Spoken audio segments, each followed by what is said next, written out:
Wednesday edition of HQ Spotlight. Yeah, we're in the heart of championship week now, and that means everybody's talking. And we're going to bring you as much of the sound as we could muster into this next hour and a half. Certainly in this first block, we got lots of sound for you. Welcome to the program. Jeremy St. Louis alongside Jenny Dell, Liché Dusable, and Danny Cannell as we get you into championship week here on Spotlight. Yeah, we were just talking about that sound, and everybody is talking this week, and we want to first hear from Lamar Jackson today. He was asked about facing off against the Kansas City Chiefs and Patrick Mahomes, and he had a great response to that one. Take a listen. I don't like competing against him at all. But yeah, I mean, he's a great quarterback. Definitely a Hall of Famer. It's not even it's a no-brainer. He's definitely a Hall of Famer. But it's just, I believe it's just two greats, up-and-coming greats, just going toe-to-toe, you know, like a heavyweight fight. Who would want to compete against Patrick Mahomes? Fair. I mean, that's just I guarantee you deep down inside he kind of likes it. for sure. Yeah. But it's like the ultimate compliment to say that you don't want to because he's so good. Right. No, that's what everyone hopes, I would imagine. All right, so as we get ready for this championship weekend, we're going to break down the keys to the game. Danny, you're going to focus on the offensive keys. Liché, you are going to go with the defensive keys. And Danny, we're going to start with you first and looking at the Chiefs heading to Baltimore. Share your offensive key for this AFC. So when I look at Lamar Jackson, I think the key to Lamar Jackson playing against this Chiefs defense is being able to decipher the pressure, where it's coming from, communicating with your offensive line, communicating with your backs next to you, and making sure that you have all the blitzes accounted for. Because Steve Spagnuolo, the defensive coordinator of the Kansas City Chiefs, does an outstanding job of trying to confuse you and showing blitz one way pre-snap and then coming later at the last second, switching it up the other side. So you might think you're going to have a hot throw off one side, you go the other way, and all of a sudden you got to throw it. The other thing, and I want to show these two plays too, because I think Lamar Jackson has to continue to pressure the line of scrimmage when he's running. He's an incredibly dynamic runner. When he presses the line of scrimmage, that's what makes him tough, because that puts the defense, whether it's a linebacker or a safety coming up, they have to respect his ability to run the football. But sometimes I do think you can tell as a defender, like, nah, he ain't running it. But the thing about Lamar, and he's so good at it, is why both of his touchdowns came against the Texans this last round, pressing the line of scrimmage. Little QB rollout, and the other one he scrambled around a little bit. And as soon as he came up, he knows it. Linebacker comes up, boop, little over-the-top touchdown. He's great at it.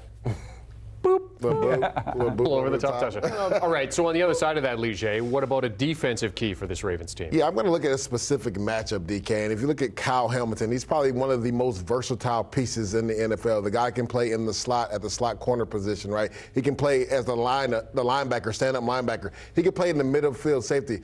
We saw Travis Kelce kind of come to life, right? People were wondering, did Travis Kelce still have it, DK? Well, he showed versus Buffalo that he still has it and can do it at a high level. They were trying to cover him with linebackers and safeties down the seams.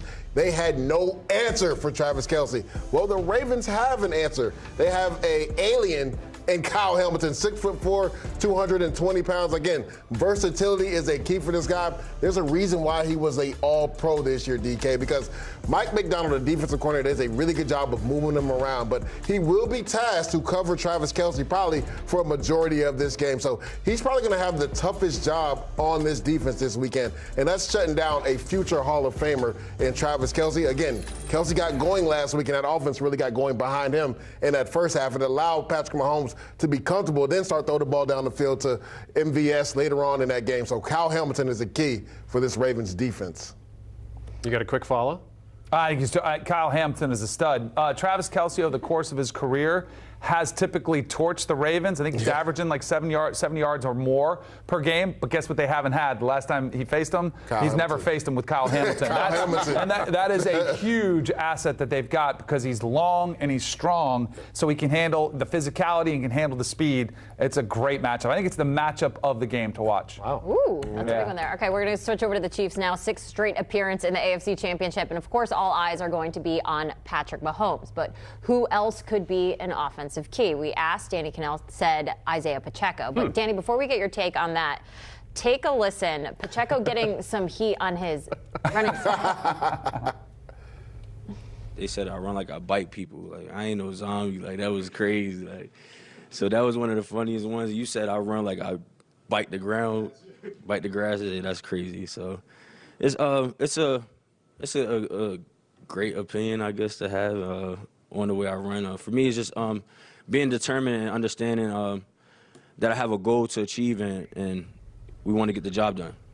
I've never heard that one before. I miss being in a locker room and like even your own dudes ripping on you or the opponent. Like they'll have a field day with this in the Chiefs locker room, as they should. And you better have some thick skin because they will have a field day with this one. But I miss it. I love that. It's so fun. Yeah. What is it about him that makes him such a key to this game? So I think as much as where you'd mentioned Patrick Mahomes, Jenny, and clearly is the best player in the league, a lot of eyeballs are going to be on him. But I think the Ravens, we mentioned the Kyle Hamilton matchup against Travis Kelce. I think they're going to do a pretty good job taking him away. Yeah. I think they're going to take away Rashee Rice. I think they're going to take away what you do really well. And once you get past those two receiving options, it gets a little dim. There's not a whole lot behind him. So I think that's where Pacheco has to step in as a runner. I know we think about Patrick Mahomes and the Chiefs as a running team, but in their Super Bowl run, what was one of the best things we saw late in the season, the postseason? Pacheco carrying the football. Correct. Last week, as good as it was in Buffalo, guess who was carrying the rock for 15 carries for almost 100 yards and a touchdown? Isaiah Pacheco. I think he's got to have that type of game. I don't think he's not going to carry the team, but he's got to have a productive game that keeps the Ravens honest on the defensive side of the ball, because no matter who you are, and if it's Patrick Mahomes, if he's just dropping back to pass every time, watch out. The Ravens will pin their ears back and they will get after him. They've got to get Pacheco going. And that's the thing, DK. We've been alluding to this all year. While the young receivers were trying to come along from the Kansas City Chiefs, I said that they should lean on the O-line and Isaiah Pacheco, and they did that for a good portion of the back half of the season. To your point, last year in the Super Bowl, Pacheco was the guy that really got him going in that second half when they made that comeback from behind the win. Now, it won't be easy because this is a stingy Ravens defense against the run. They give it up less than 3 yards a carry, but to your point, you have to keep them honest, because if you're in third and long situations, Mike McDonald, the defensive coordinator for the Ravens, will make life a pain for you in regards to simulated pressures, switching coverages up. Even though Patrick Mahomes is the best quarterback in the league, that could be tough for any quarterback if you're one-dimensional in that game. Okay, so on the other side of this, I mean, the Chiefs don't have a terrible defense either. What do they need to focus on? Well, they don't have a terrible defense, Jeremy, but they've struggled against the run. I mean, we saw that game versus the Bills last week, and that's my key to this game. Chris Jones, Mike Pennell, the two defensive tackles, they have to do a great job, not just getting after the passer, but getting after the run game, right? Because if you look at this Chiefs defense, they're giving up over 5 yards a carry. I can't tell you how many times in that Bills game last week in the divisional round, every first down play was like a 7-8 yard run, right? They struggled against the run. Well, now they have the best running team in all the NFL. They're playing in the Baltimore Ravens. They average over 155 yards a game. But you know what they did last week, DK? They ran for over 200 yards. So, yes, we know Chris Jones and George Karlaftis, they want to get after the passer, and Steve Spagnuolo in that second half versus the Bills started adding people to the line of scrimmage because he was struggling against the run. They're going to have to stop this run to get Lamar Jackson in third and long, because if you have the Ravens in 3rd and 2, forget about it. It's an automatic first down.